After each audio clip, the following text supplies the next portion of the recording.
Salut et bienvenue sur le podcast S'élever en même temps que son enfant.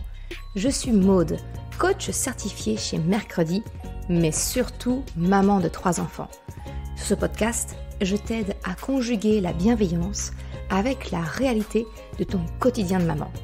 Utiliser ton choix d'une parentalité bienveillante comme un accélérateur de ton propre développement personnel. T'aider à changer de regard sur les situations que tu vis avec ton enfant pour t'en servir, pour grandir et apprendre sur toi.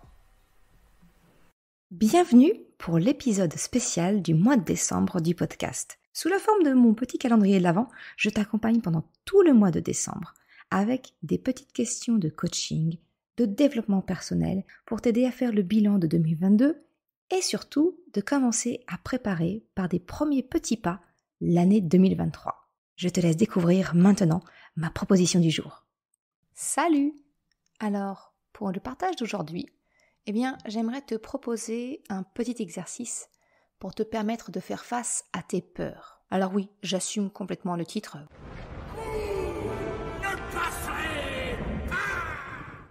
Ça, c'est pour tes peurs.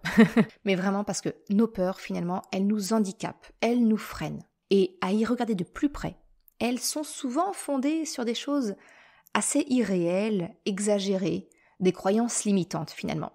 Alors, si toi et moi, nous étions en séance de coaching individuel, je pourrais évidemment personnaliser mon approche et te permettre de t'en libérer le temps d'une séance en 1 heure à peu près.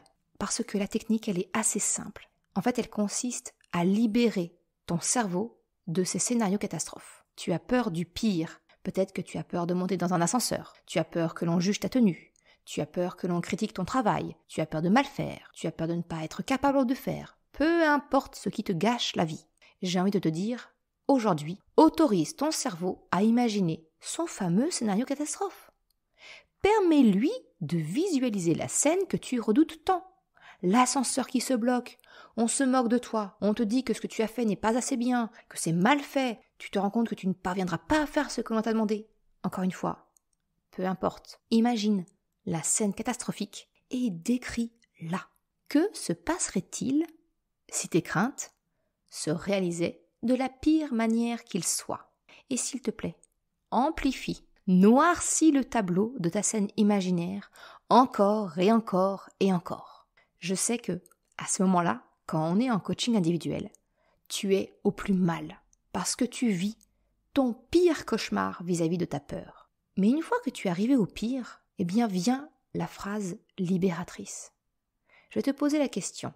Regarde bien ton scénario obscur. Malgré les critiques, les insultes peut-être, le licenciement, peu importe, tu survivras, n'est-ce pas?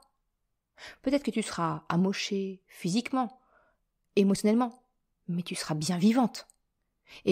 Ce simple constat que la mort physique et brutale n'est pas au carrefour de ta peur va te servir de déclic. Parce qu'à partir de là, de cette prise de conscience, je te demande de reprendre ton scénario initial et d'imaginer sur quoi tu peux porter ton attention quand la peur commence à pointer le bout de son nez, et ce qui te permettra alors de continuer malgré tout, malgré la peur, et à avancer pour aller jusqu'au bout. Je te propose de passer en mode solution, et tu imagines ainsi plusieurs points d'attention. Revisualise le scénario qui fait émerger ta peur, ressens-la, et visualise-toi alors en train de mettre en place tes solutions. Cela peut être, par exemple, de te concentrer sur ta respiration, de fermer les yeux, de visualiser une issue positive, peu importe. Imagine vraiment avec tes solutions et visualise ce nouveau scénario. C'est ça, le premier pas vers la déprogrammation de ta peur et ta libération. Voilà ce que je voulais te proposer aujourd'hui. Je te souhaite une excellente journée et je te donne rendez-vous demain pour la suite. Ciao!